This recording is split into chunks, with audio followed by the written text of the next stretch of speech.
recording. Well, hello. I'm welcoming a wonderful guest. Her name is Melinda Ann Rivera, and she is the founder of, or co-founder? I'm the founder. The founder of New Mexico, which is a wonderful opportunity for New Mexicans to understand that they need to come over to the right side of things so that they can improve their entire state. Am I right? Yeah, we need to. We're slowly waking people up. That's right, and we need to continue to do that because New Mexico is in a lot of trouble right now. Oh yeah, you were telling me a little bit about that. I didn't know about the education. You were saying that we're last in education. That's kindergarten through 12th. We rank, I believe we're number 28. No, it's either in the 20s or the 30s for college education. So, I mean, we're still, not that we're probably halfway, but our kindergarten through high school we're last. We rank last. We are last in education. We are last in everything good. And we are at the top of all of the bad lists. We just ranked number 1 in the nation for suicide. Oh my God. Especially during this pandemic. And this Democratic governor refuses, even though, every Thursday she comes on and has her weekly press hearing about COVID. And she keeps moving the goalpost. She keeps moving it. And so New Mexicans are still on a very harsh lockdown. And even though this last Thursday, she says, even though we're at the numbers I wanted to be initially to open up, I still don't feel comfortable yet. So she continues to move. She doesn't feel comfortable. No, she doesn't. And here's the thing is that New Mexico has so many rural areas. Okay. And so COVID has been 0.002 compared to our population. And a lot of those numbers, and some of those COVID patients are from the Navajo Nation in Arizona. She tried to deny, she's bringing in positive COVID cases into New Mexico. Why? Telling New Mexicans not to travel, not to go to neighboring states, not to do anything. You can't gather. I want you in a mask from the moment you leave your home. I want you in the gym with a mask. I want you to, you're not allowed to open your businesses. You're not allowed to go to sit in a restaurant. I can bring in COVID patients if I want to, right? But I don't want you going anywhere and bringing it back, or I don't want your family coming in and visiting. As a matter of fact, she made it very clear that she's pushing policies to hoteliers so that they don't allow people from out of state to stay at their hotels. Wow, sounds a bit of a control freak. That's saying very nicely.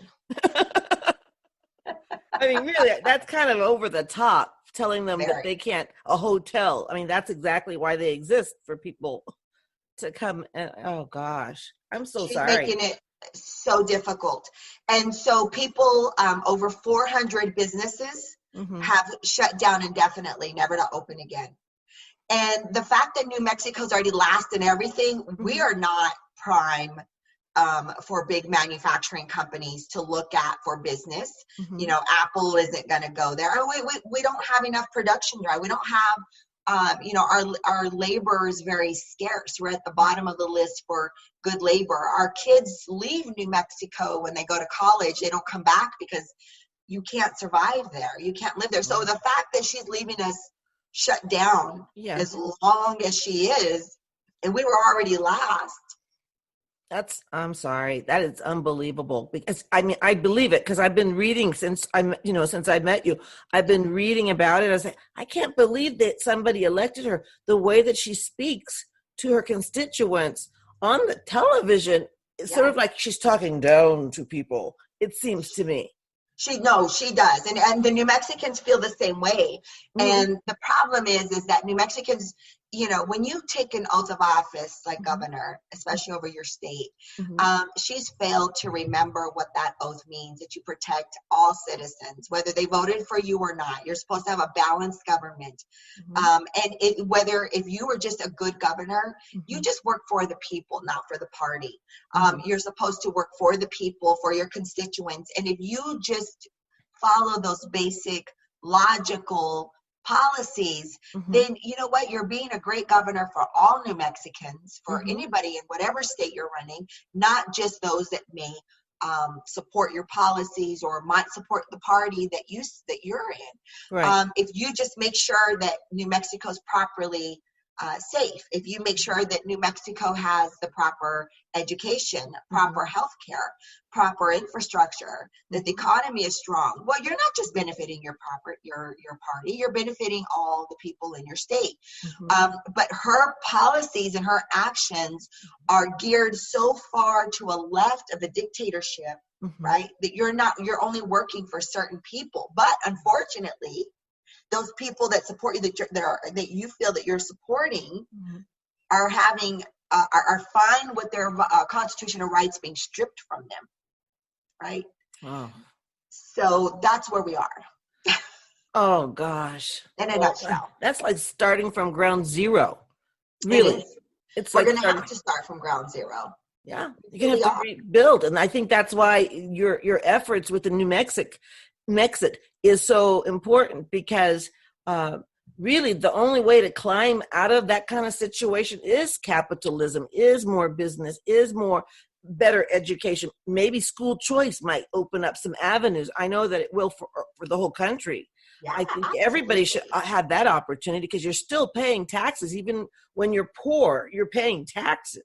Yeah. And when they don't allow school choice, like the way that I've seen it laid out, it's like if you do send your child to a private school, or whether it's religious or not, you're paying twice, because you're paying for those dollars to go to the school, the public school, and then you have to pay for the private school. So you're paying twice. And I know from experience that almost every private school and charter school is far better than the public school system. Absolutely. No, you are right. And so, it's just really sad, and it's really hard to understand how many New Mexicans, and, they're only voting blue because it's what we were raised and taught to understand. Most of us that voted Democrat were only because that's how we were raised to understand. But many of us have literally realized that, the Democratic Party, we're very conservative people. We have very conservative values in New Mexico, and even in the Black community and the Hispanic community. We're very conservative in our lives, so in our beliefs, and so we were really blinded by not following politics. This president has forced us to open our eyes to politics, to understand it, to follow it, make it a priority, to understand that, to know what the people that we've elected into office are doing, to pay attention, because we've been asleep for so long and just coddled by the sweet, kind words and the soft voice and the sweet, Senate structures. How they lure us, though. They've been doing it to us for years. I don't know if it's I don't want to say brainwashing, but it really is kind of like price fixing, kind of. The school books, that the curriculums are so left leaning. As a American Black person, all I knew from school was that we were slaves once, and then there was Dr. Martin Luther King, and that was it. Yeah. It's like, oh yeah, yeah, and then we had the Alamo in Texas, because you have to take Texas history in Texas. Oh, we had the Alamo. And the white guys won. So that's it. That's what we learned. And I'm telling you, the best teacher I ever had. Did you know that my stepdaughter lives in Connecticut, and it's a dark blue state? Yeah. We got her curriculum last year for her studies. And one of the curriculum is the rise of Islam. Oh. Why? Why is that being taught in our schools? Right. Why? Exactly. So I Let thought me they tell didn't you, want religion in the schools. I thought they didn't want that. my husband was not happy. And we have all the, we have it, we have the Yeah. proof because we get her curriculum via email from the school so we can see. Mm-hmm. And, unfortunately though, it's just what it is. But yeah, that's not what we should be learning. And it's just the reality of what the school system is about in this country. Right. And I know when my kids grew up in California, and I noticed it really big time when I moved them from the Catholic school to the public school because we moved too far away. And the school projects that they had to do were all of these missions in California. There were all these missions, but they neglected in all the books about all these missions. They neglected to say they were Catholic in the school books. I'm like, oh, they're just missions. They don't say it. They have to build little missions. They do like a model that they put together, all the kids, and make it. And then they even say, and so was there, and then they taught the people this and that, and they talk everything, but they don't say it was Christian or that it was Catholic. Right. How do they leave that out? But it's okay to talk about Muslims. Right. I'm telling you. So, it's like we have to re-educate everybody all over again. Yes. It's like we have to take them back to 3 decades ago, right? Because for myself, at almost 50 years old, I was 20 years old then. Mm-hmm.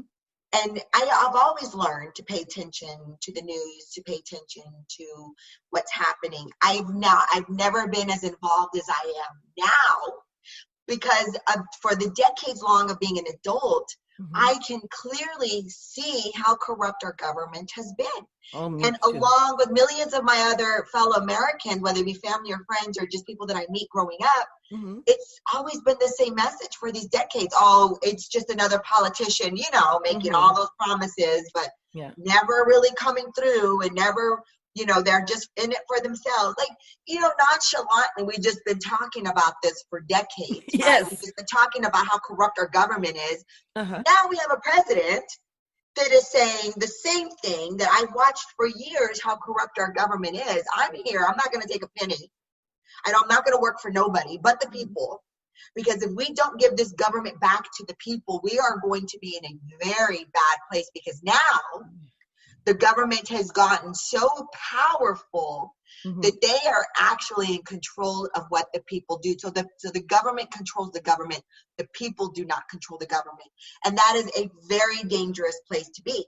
And so when our president made that very present and made that very vocal and very clear during his inauguration, when he looked at behind him at the past presidents and said, far too long, you have taken the power away from the people. Mm-hmm. And he looked back at the crowd and said, I am here to give the government back into the rightful hands of its owners. That's why I love Trump. The American people. Amen. And he has not stopped doing that. No, he hasn't stopped for a second. This is why we're watching the cast. People want to say, oh, look at what he's doing. But what he's doing mm-hmm. is he's giving the government back to the people. Mm-hmm. And he's going against those that have been in power for 20, 30, 40, 50 years and have done absolutely nothing but become rich. Exactly. They're doing exactly what we've been complaining about for decades. How do they get away with that? How come nobody's in jail? I mean, really, how is Hillary Clinton? Well, there's a process. Obviously, you can't take decades of decades of corruption mm-hmm. and change that in 3 years. No. Right? It's not going to happen. I worked in law in foreclosure, and it took me almost 2 years mm-hmm. to remove a squatter in California. Oh, I've heard about these squatting situations. Out of a home that wasn't theirs. It took me almost 2 years to evict a squatter. Oh my gosh. Was living in a home because I was over California that didn't belong to them because California's state laws protected the squatter. Oh yeah. So can you imagine trying to undo and because it's not just American, mm-hmm. it's because they are involved with globalists. Yes. They have locked arms and have corruptly engaged in criminal activity mm-hmm. to protect other world leaders. Yes, they're all protecting one another. Yeah. I mean, did you hear about California's what they're voting on about a wealth tax in California? Is that not a nightmare? That is a nightmare. I'm like, are you kidding me? And what helped me understand it better was my friend. She's from Mexico, and she was, because when you're from the outside looking in, you can sometimes see things a little more clearly. And she's just Absolutely. really, really smart. And she put vegetables on the counter to explain to me how things are working. And boy, California is actually trying to treat itself as though it was a separate country with this wealth tax. They want to tax a person's entire wealth, not only while they're there, but if they move to another state and take residence. California wants to tax their wealth for 10 years after they move. And that's the thing. What people don't understand is what these people in power are setting themselves up for while they have the power to do it. And what people try to come at me saying, well, you guys had a Republican governor in New Mexico for 8 years and she did nothing. Well, let's open up the mind a little bit. Let's think. When you have a state that is so deep blue like New Mexico, you have blue, you have Democrat House representatives, you have Democrat Senate representatives, you have Democrat Congress representatives, you have Democrat mayors, you have Democrat city councils, you have Democrat sheriffs, you have Democrat city officials. I promise you, I don't care how Republican you are as a governor, you will get nothing done. Because you can't pass legislation. You can't pass anything. That's like our president, Donald Trump, trying to pass anything with a blue Senate, a blue Congress, a blue House. It would be executive orders for 8 years, right? So what this Republican governor did do for us was she left us in a surplus, which through the budget, which this Democratic governor ruined and had us pretty much bankrupt her first 3 weeks in office. And we are so bankrupt now. She bloated the budget so bad. Like she ruined us. We were already last. And this current governor ruined it, put us even further than that. Wow. Gosh, so the danger. We're not educated in politics. We're not educated in government. If you guys are lucky enough or blessed enough to elect even a few Republicans, people who are conservatives, it will still take you about 20 years, but that doesn't mean you shouldn't keep working towards it. No, we have to make that change now. Exactly. And, the people of New Mexico are watching it. They're fed up. They are tired. And so either we have to get more to be sick and tired.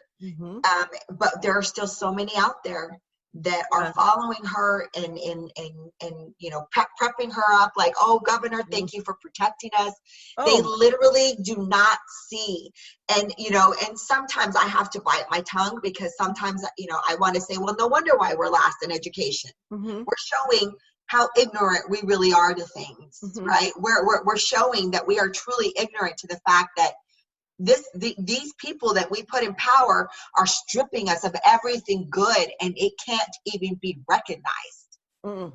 Well, I can say it's happening not just in your community there. It's happening, I'm from Houston originally, and I've always been really vocal, though, about what I believed in, since 5th grade.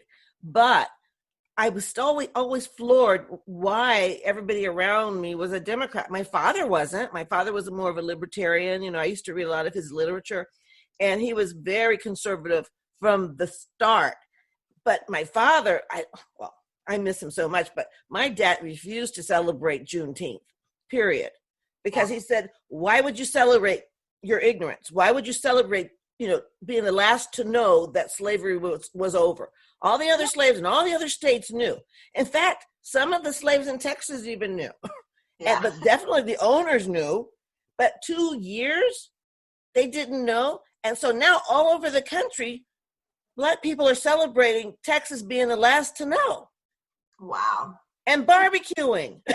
I'm like, seriously? No, I won't do that. I will not be bamboozled, because I really think that it's sort of like somebody conned you out of some money and you go, oh, I was so happily conned. I'm going to celebrate it every year. Yeah. Just not going to do. You know, and that's the thing. It's our culture. Yes. You know, the Black community has their own specific beautiful culture. The Hispanic, the New Mexicans. New Mexico, though, I feel that we're a very different type of culture. We're very rich. Why? Because there's no other culture like New Mexico. Because we are Hispanic, we're Spanish, mm-hmm. we're Native Americans, mm-hmm. Mixed with Mexican. Mm-hmm. You know, and the indigenous in Mexico. So multiculturalism. Our culture is very unique. Mm-hmm. And it, you know, so what we are is like the other day, I didn't have any makeup on, mm-hmm. and I put my hair in 2 braids. I took a picture, and I'm going to share it because you can see the Native American in me. Yeah, you can see, and that's what New Mexicans are. What nation do you? Apache. So you know what? Apache. You got to talk to my friend Yolanda. If you're watching, my friend, well, I'm not going to say her whole name because you know she's got a job and everything, but she's my best friend. Well, one of my 2 best friends, and yeah. She, her father's full-blooded Apache, and her mother's Mexican American, and you know. But they're both they're very conservative. I mean, he was a cop. And, you know, absolutely. And so, you know, that's our culture. And we're losing it. Like she did away with our powwow that we have, one of the largest powwows in the southern part of this country with the Native Americans. I loved taking my kids to Albuquerque, and I wanted to take my husband to go because he's really in awe with our culture. Yeah. And I'll never forget when I took him to New Mexico for the first time, and we took him to this place called Sitting Bull Falls. Mm-hmm. Beautiful falls, beautiful area in the middle of nowhere. And she happened to be a white woman mm-hmm. living in New Mexico. Mm-hmm. She was playing the Indian flute. And it was ricocheting inside of the rock structures in there and the way it was echoing. Mm-hmm. And my husband never, because that's New Mexico, and he'll never forget that, and just fell in love with it. And every morning, like if we go camping or if the kids are over and he's out sitting in the back, mm-hmm. he plays the Indian flute just in the morning, just to wake up and be at peace. I'm going to have her on my show because I want to find out what's going on, because she volunteers at the reservation and helps build. One time she was helping with a fence. I mean, she does everything. Which is beautiful. You know, we have 23 tribes in New Mexico. Oh my God. And 40% of our children and 40% of our natives live in poverty. That's a lot. That's wrong. We're supposed to protect our natives. Yes. Right? We're supposed to protect our natives. I had a gentleman on my show, the Native Conservative. Mm-hmm. He just a year ago, he couldn't stand the president. He was following the rhetoric. He's now a Native Conservative. He's got his own podcast show. I had him on my show. My show was the very first podcast show he'd ever done. Mm-hmm. And he blew up. Yeah. But let me tell you about the ridicule this young man is getting, even by white people. Mm-hmm. And I was like, what's happening? We're supposed to protect our indigenous people. Right. And you guys are slandering this man.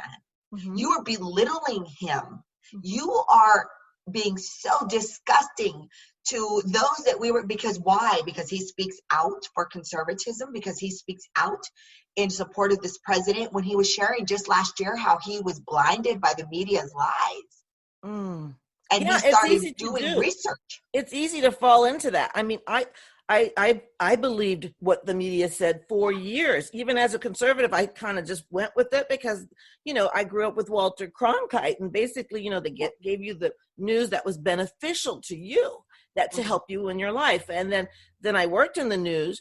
I started out as an intern, and I ended up producing a show, but it was very interesting. I was obsessed with it. Whenever I get into something, I'm 100% in. I don't have to do anything, 100%. And I started to notice, like with the nightly news, how they would put the stories together, and they actually thought they were doing a service for the community by eliminating certain elements of a story, like say there was a horrendous rape, and they'll say, instead of saying the woman was brutally mutilated, they'll clean it up and present it that way, more palatable, because you don't know if kids are watching or whatever. And back then they didn't even show two people in the same bed on TV. So basically that was it. But they were kind of parental. It was sort of like, we're just going to take care of the people. We don't want them. They don't need to know all of that. And what morphed from parental to now, it's like, we're going to control what you think by the way we tell the story. Did you see Van Jones after Biden's speech on CNN? He said, you could probably find it on YouTube because it was really he told it all. He said, he goes, and we don't even have to make anything up this time to cover for Biden. I mean, everybody else was kind of given, wasn't he great? He goes, but we don't even have to make anything up this time. Oh my gosh. Was that like he really did, because that guy, I think that he's recognizing or exposing that they sit around making stuff up to cover for Joe Biden. And, we all clearly see that they're telling us you don't see what you actually see. You're not seeing what you think you're seeing. We're going to tell you what you're seeing. Like they'll say, oh yeah, the peaceful protesters while the house is burning up behind them.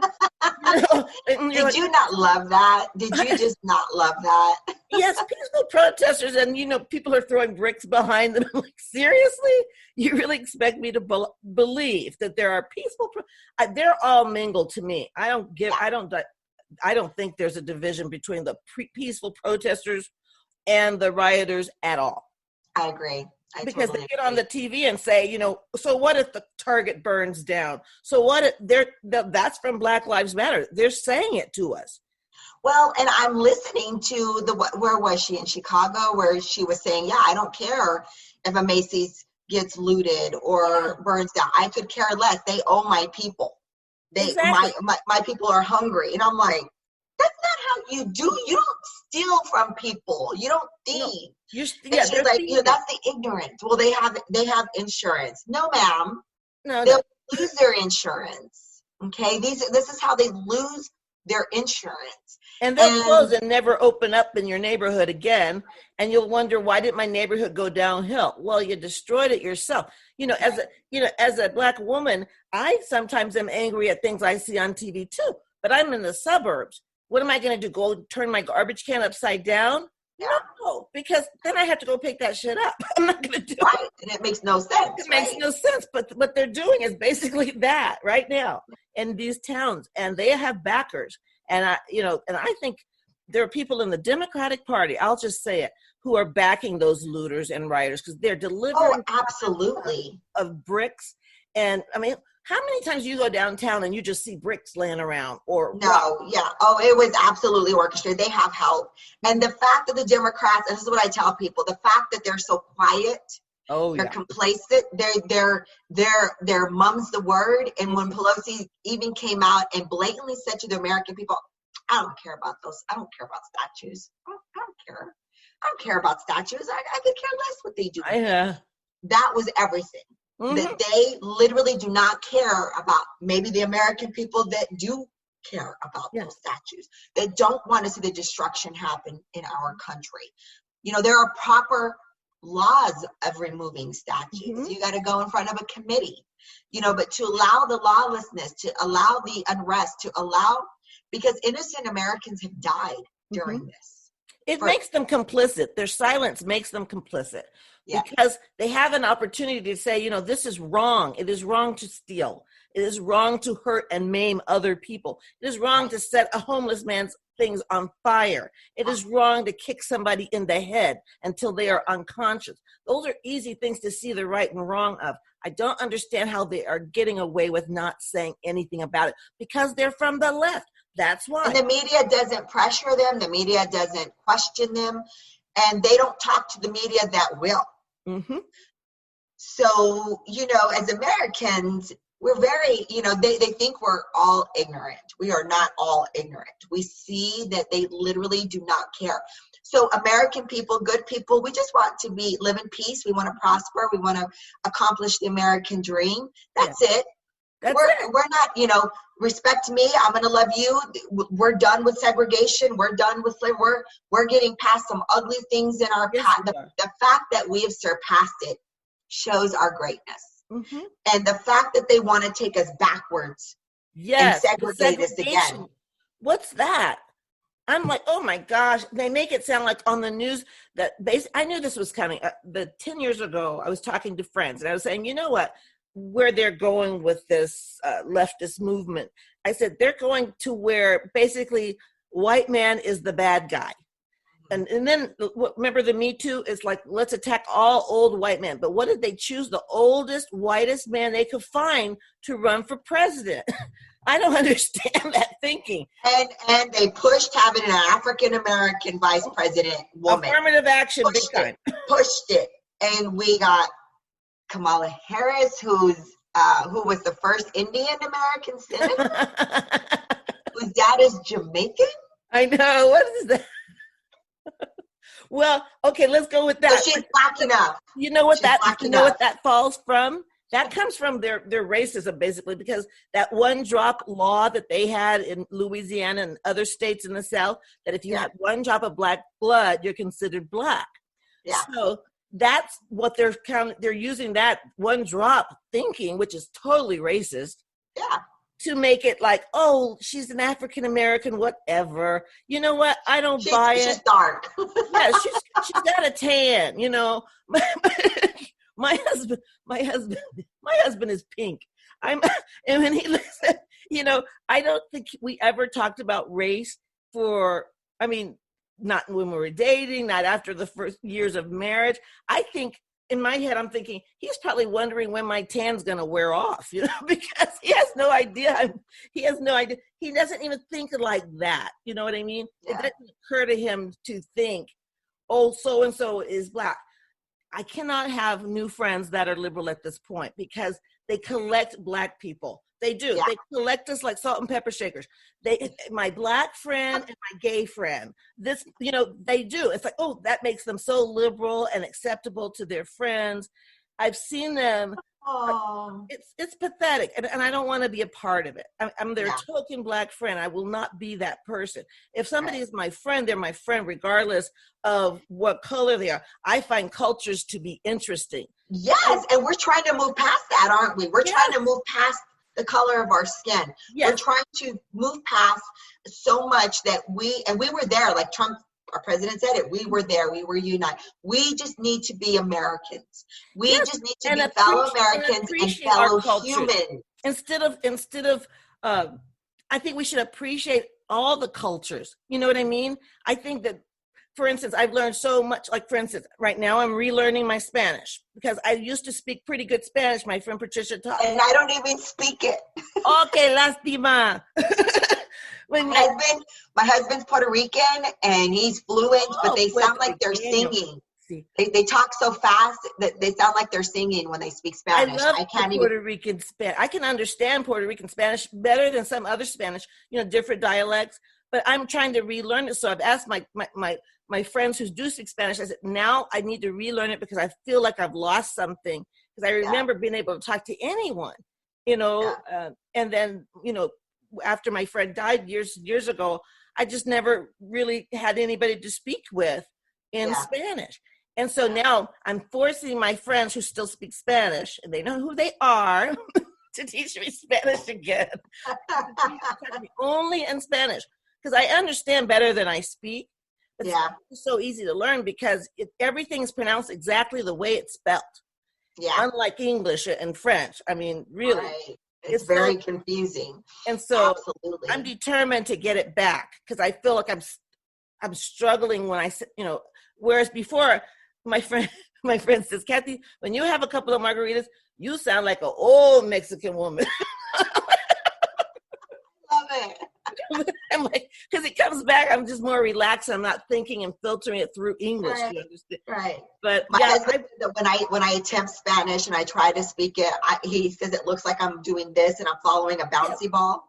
Yeah, because you're translating in your head, and when you really get it, that's when you start dreaming in Spanish. And I mean, I used to, when I was in France, I speak French, but I was dreaming in French. When I was in France, I was like, wow, I didn't even recognize that. And then I came back after months of being there, and I had this accent that I didn't even know I had. Oh, I was so French. But when you're there and you're immersed, it all becomes a part of who you are. But Right. I love languages and I love cultures. I'm like, how come we can't celebrate, who we are and celebrate each other's cultures? Yes. And that's where we are, and that's where we were. And, they try to say that Trump is fueling the division. Mm-hmm.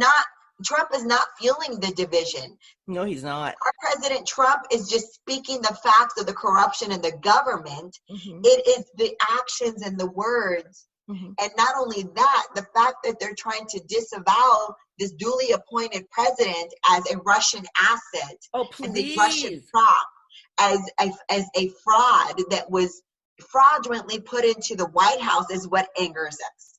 That's what divides us, because we're like, no, we're here. Mm-mm. There are millions of us. We voted for change. I love our president. This is the first president that I actually said, I love our president. I mean, so the fact that they are disavowing that is what's causing the division. Yes.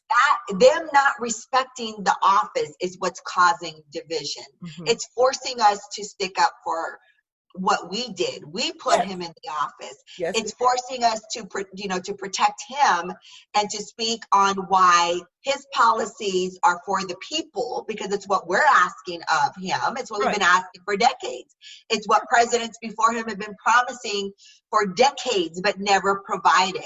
So, he's right. He's in the White House because they failed us. Yes, they did. So we're watching the division because these career politicians are speaking out against us. Yes. They're speaking out against our will. They're trying to shut us up. They're mad at us. So they're throwing the diversions, the distractions. Why can't we wear this hat without look at what Trump's doing? Accosted.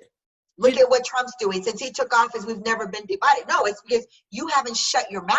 Mm-hmm. And they're saying everything bad about him that they can find, and they make up stuff, and they'll make up stuff about him. Yeah. And then they'll tell you he's such a liar while they're lying to you. That's amazing. It takes great talent, don't you think? I mean, who knows how to do that? I'm banned from talking to that lady Sunny on The View. I'm blocked from her because every time she says a lie, I would like, text, send a message on Facebook, or I text, I tweeted, I did everything. But anyways, because she keeps lying, and while she's lying and she's smiling in your face, and you have to realize we're all got big TVs now. So when somebody's face is this big and they're looking at me lying, I'm going to say something. And it bothers the heck out of me, the stuff that comes, I'm pro-choice, pro-life, but I don't want to expect other people to be. I'm like, no, this is about children's lives. It has nothing to do with, for instance, if I have a neighbor down the street who's beaten his child, I have a responsibility to protect that child, even though it's in his house, because I feel that life is important.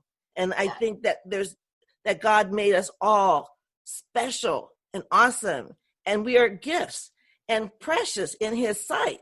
So for us to not want to protect every child and every old person, the vulnerable, that defies nature to me. Absolutely. It doesn't make any sense. So, that's what we're fighting for. Yes. That's what our cause is. That's, so the Democrats, they know they're losing. They see the numbers. They have that sinking feeling again. Yeah. Good. They know, they know how strong we are. And that's why we're watching this disruption. Yeah. Because they're going to try to, divert us from everything good. Well, not us. They already know, because like I put one time, we've seen right through them 4 years ago. Oh, yeah. It was so obvious how everything Obama said was gold. Everything. Yeah. Remember he said something to the effect of, all I need is a pen and a phone. Yeah. And he was just into that. And so now when Trump does an executive order, oh my gosh, they're like so upset. Right, the hypocrisy. That's what I hate about politics anyway. I really am not a fan of politics because of the hypocrisy, Yeah. because of the failed policies, because of the lies. I've always hated politics. And people are like, well, it's really rich for you to say you hate politics when that's all you do is you talk politics. I'm like, well, right now we're in the fight of our lives. Exactly. But We have the opportunity to take this government back, and that's the real. So for love of country, that's the thing, because we love of freedom. Our country. And the thing that's different about this year and probably the last 6 years, but what's happening in this evolution, I don't even like that word, but that's evolution of our country, is that we are doing things because we love our country. And we want a better future for our country, and we love our Constitution, and we're uniting in love. We love our president. Yeah. The Democrats are uniting in hate. They are. They're uniting in killing babies. They're uniting in everything dark and sinister and evil. And you know what? I realized something, because I'm just so irate about Biden getting away with so much, but what Biden, and I hope to not be too controversial, I'm just going to say it. Biden and Kamala Harris have two things in common, or one thing, the main thing, and that is Biden actually officiated a wedding with two dudes. Mm-hmm. Kamala officiated a wedding with two women. Mm-hmm. Where are they going with this? Let's see. Black Lives Matter, top of the food chain, transgender people. Yeah. We can see where this train is going. We don't want to be on that train. No. Because if we're not going to be fruitful and have families, they want to dismantle the nuclear family. That's what's on their website. And that's the foundation of civilization.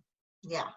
And so you see these people acting completely uncivilized on the streets of Seattle and Portland. That's the prodigy of not having a nuclear family. Exactly. And so this is what we're fighting. And the fact that our president is also fighting that, that's where the disruption, they could blame on the president, but his actions are for us to prosper, mm-hmm. for us to be fruitful, for us to have morals, for us to be a nuclear family, mm-hmm. for us to, succeed in the American dream. And those that are coming in and doing it properly, they're fleeing here mm-hmm. because they know that this is the greatest country on this planet where that can be accomplished. And the Democrats want to take that from us. We're not free when we're being forced to sit at home. No.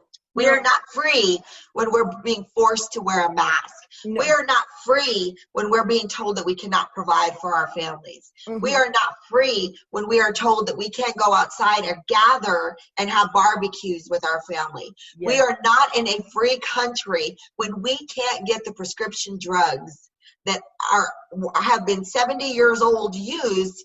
And, now we're being told that our doctors cannot no longer prescribe it. It is all of that that is causing the division in this country, that all of a sudden, whatever the Democrats are screaming out, that is what's causing the division in this country, because they're trying to take normalcy. They're trying to take what's been good. They're trying to take all of the good stuff that we surpassed away from us. Yes.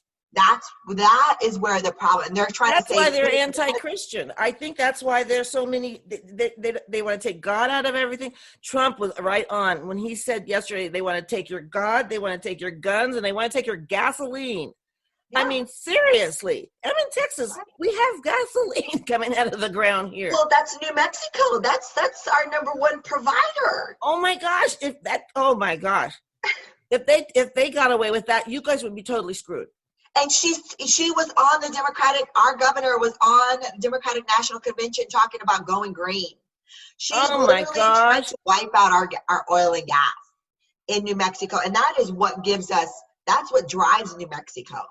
Mm-hmm. And, and I get hurt because people don't talk about New Mexico. People don't recognize, even with oil and gas, we're not known. That's our number one production. Yeah. Yeah, and we're not known for it. Nobody talks about it. They capped a lot of the oil in Louisiana There was a lot of places that they found oil in Louisiana, and I forget which administration. Was it Carter? It was a long time ago, but they forced people to cap it where people could have made money. Right. And then the big oil companies came in and started leasing the property from people. And I thought that was crooked from the get-go, because these people were already poor. And so, we'll give you $700 a month to lease it, but we're not going to let you tap into your own oil. Yeah, that wasn't good. No, it was completely, it was just not like the Clampets, like you shoot into the ground and all of a sudden oil just comes up. You need help getting that stuff out. Yeah, I remember that. Texas is so big, it takes forever to get through it. Oh my gosh, at least 12 hours. New Mexico, I look at Arizona, I'm looking, because these are the places that I travel through and to, and I have a friend that just moved to New Mexico, in fact, and she joined your group on Facebook. Yeah, she's a hero of mine. She's a personal hero, because when she told me about her life, she used to be a rodeo barrel racing. But when she first got married, she immediately got pregnant with twins. And this was back in a long time ago. And she was in the middle of nowhere. Her husband was a rancher. His family were ranchers. She had to cook for 15 field hands. I'm like, at 18? I said, did you at least have air conditioning? She goes, nope. I'm like, oh gosh, you're my personal hero, because I don't think I would have survived. I really don't. I mean, in Texas? Yeah, that's a lot. Think about it. That's a lot. Those diapers for twins. I mean, no. I see, and I don't know very many people that are moving to New Mexico. Is the land expensive there? It is. It's starting to become very expensive to live. And especially when we're at a point now where we're, economically we're at the bottom of the totem pole. And now that she's kept it shut down as long, there are really no other alternatives. And New Mexico is not a state, that's looked at by other big companies to bring business there. So it's in trouble. Is it a tax problem? Is there a tax problem? Is that why businesses aren't attracted to New Mexico? Yeah. Because usually it has something to do with taxes. And I was hoping, but we also have we're top five, bottom five, for having a very strong labor force. It just isn't there. So that isn't going to be attractive to companies either. So, we have a lot of rural areas. So I was really hoping that through the USMCA, since we're so close to the border, especially at the southern part where I'm from, that companies would be attracted to that. Why? Because exporting the goods in and out of Mexico, now that we've got the trade deal going, would be closer, it'd be easier, and you've got, anxious people to want to work. So, but now that we're going to crumble even worse than what we were, forget about it. How much longer is she want to come to New Mexico? How much longer is this governor going to be governor? He has 2 more years. Ugh, that's a lot of time to do a lot of damage. Well, within 2 years, she just got in 2019 in January is when she took her oath, and she has literally destroyed New Mexico worse than what was already at. Within this time frame. Gosh, I'm going to pray for New Mexico. I mean, I pray for everything else. We pray for Paris, we can pray for New Mexico. I believe in the power of prayer. I do too. And so people are very frustrated. People are angry. Yeah. I have people reaching out to me crying, and it is heartbreaking because there are really no alternatives. There's really, New Mexico didn't have anything to begin with. What do you think that it would What do they fall on? What are they going to rely on now but federal assistance? Well, that's where they want you. That's where the Democrats want you. That's what they want. Why do you think they want to offer all this free stuff to illegals? Because they want them on that government dole and get them in the system, and that way they're always going to be beholden to them. But what the people don't realize, it becomes generational. And I've seen that in Houston in 5th Ward and 3rd Ward, where families, once they start accepting assistance, they start teaching their children how to accept assistance. It just starts to become a perpetuated cycle. Yes. And I think that's what's happened in New Mexico for far too long, because we've had the opportunity to be an enriched state, because especially like with the culture, it's really inviting to people. People from California and New York have come in and have tried to destroy our culture. Right? They try to turn it into what it isn't. And it needs to be left the way it is, because we are very unique people. We love our culture, and we want to be able to share that. We want people to come in and enjoy it and be a part of it, but don't come in and change it. But they do. That's the problem, because they're control freaks. I mean, to be honest, they want, if the Democrats give them an inch, they take a mile.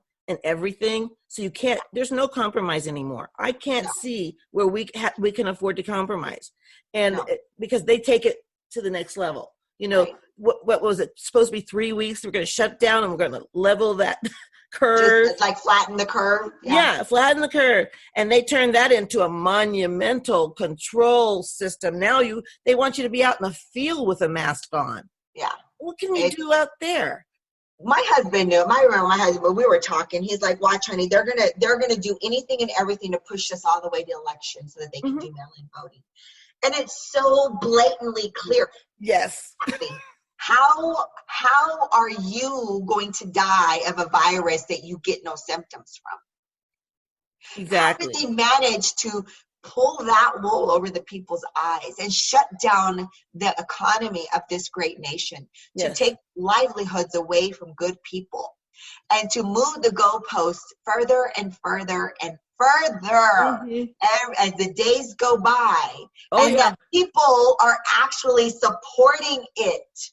What's their end game? I mean, are we going to wear a mask until there's no germs in the world ever? Yeah, we've hit temperatures that have surpassed 115 on index, 118. Some areas in Nevada, Arizona, Death Valley, 125. There is no way this virus is living. There is no way this country is in over 90 to 100 degree weather and that it is exploded into such a pandemic. It is a lie. I believe it's a South Dakota, who never shut down, never closed, never had a mask mandate, are doing so well. And I had one idiot tell me, well, you have to remember, Melinda, New York has, 3 times the population of South Dakota. So of course they're going to, I said, no. Here, let me put it for you in layman's terms, okay? Let's say by your logic, we're going to have 2 rooms. We're going to have 2 rooms. One is New York and one is South Dakota. Okay. So New York, let's just say we take a portion of that population and we're going to throw 20 people in that room because New York can afford to give us 20 people, right? South Dakota's room, we can only put 5, maybe 8, right? So that they don't match, because that's the population. So you mean to tell me that in the room of South Dakota, where there's only 5 to 8 people, they stay congregated in that room, that they're not going to catch the virus if one person has it? Versus the room that might have 20 people, if one person has it, they're going to catch it.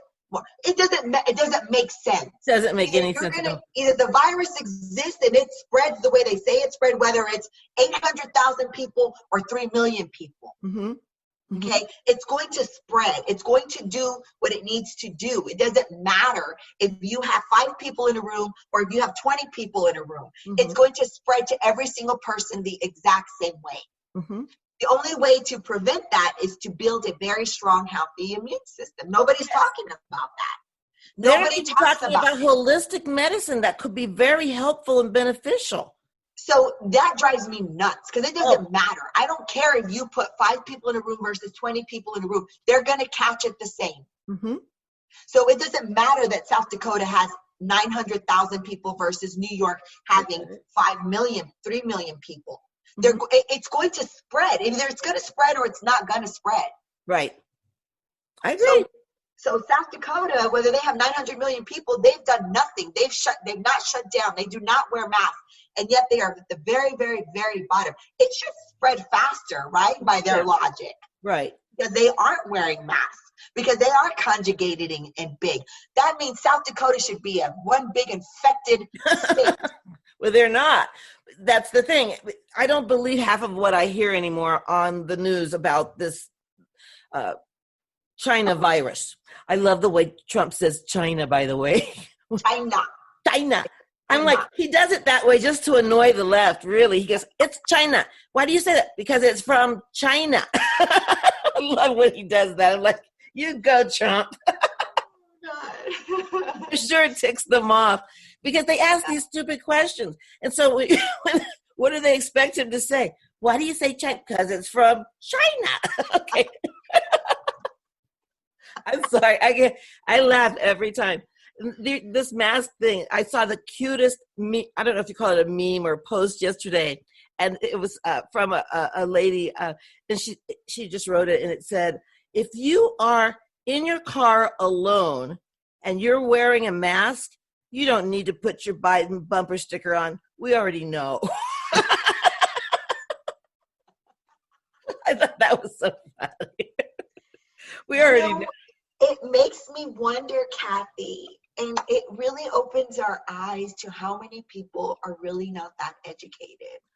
Not just educated, but may not have logical common sense. Yeah. To be able to see, things in that perspective.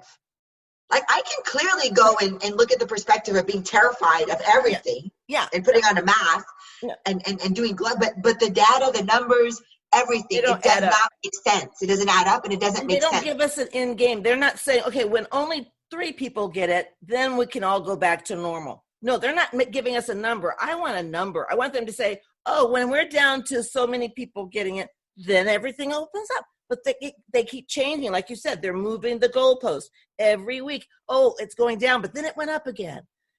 And more people died in the old folks home and those retirement centers in New York during that short period of time, more than 9/11. Yes. Why aren't they holding Cuomo accountable for that? And you know what he said?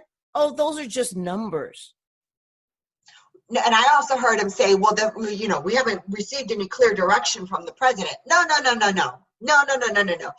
This president has given you Fauci, Dr. Birx, day in, day out. Every day. The scientists, the doctors, every day. He is not a doctor. He is allowed, but he said, look, the numbers don't add up. He's opened up this country. Mm-hmm. It is up to each individual governor to do the same because each state is its own sovereignty. You can't, force them to do it. Our governors, if we're stuck with a Democratic governor, like in New Mexico, we have Governor Abbott, who I think is doing his best. I'm thinking about the germs though, because for me, I was diagnosed with OCD. Like, and I was like so into the germ things. If anybody was worried about germs, it would be me. It would be totally me. But right now, I'm not afraid. I don't walk around in fear. I don't wear a mask unless, the minute I come out of Costco, I'm ripping that thing off my face because it makes me have nosebleeds. It's terrible. But it's just, I don't think it's healthy for anybody. No. And as a matter of fact, I've already met one person said that she got a really bad a bacterial fungus and an infection. Oh, gosh. From wearing that mask.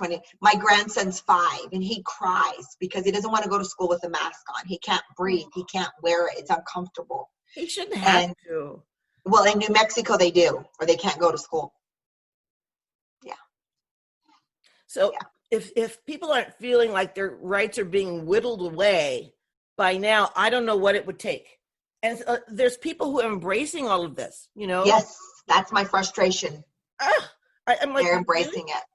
I just don't understand. There's always, once there's like a disease, it's never completely wiped out. Look at Mother Teresa. She worked with lepers. She didn't wear a mask. She was working with people who were sick day in and day out. That's right. And people work with sick people all the time. A lot of these doctors, that African lady doctor, she was the one that said, I would like to ask Dr. Fauci for a urine test because she goes, I'll bet you he's taking hydroxychloroquine as a prophylactic. And I'll bet that she goes, a lot of doctors are. They're taking it to prevent themselves from getting it while they treat people. Yeah. So if they're taking it as a prophylactic, then why isn't it available for us? Yeah, I know. I hear you. So listen, I'm gonna set you free right now. I love talking to you. I could talk to you all day.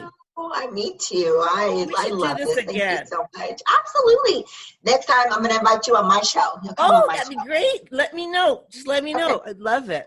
Because Okay, honey. I really want to see you do well. I want to see people Thank fight for you. New Mexico because it's a part of our country. If we get every corner of this country to change their minds, I see a lot of people coming over to our side. I mean, Yeah. I'm really impressed. I had a trucker friend that called me the other day, and he was on the road, and he said, Kathy, because we always kind of argue about, politics, and he goes, Kathy, I'm not ready to vote for Trump, but I'm no longer a Democrat. I think Just tell him to look at the policies. He has to make a no vote is a vote for the Democrats. Exactly. He has got to look at the policies, come to a conscious decision on what the policies, not the personality, right, but the policies are going to do for the American people going forward. I do not believe that most, even Democrats, I don't think they're going to get off of their sofa on Tuesday and go vote for Biden. I just don't see it. Because, I mean, they got to see what we're seeing. Yeah. Oh, it's too apparent. It's too obvious. It's glaring. It's like a neon light. Yeah. Trouble. Well, God bless you, and thank you for being on my show. Absolutely. God bless you too. I enjoyed it, and we'll speak soon. I'll see you around soon. Definitely. Okay. Well, thank you so much. You're welcome. God bless you, honey. We'll speak soon. Okay. Bye. Thanks. Bye. Oh, good. That was good.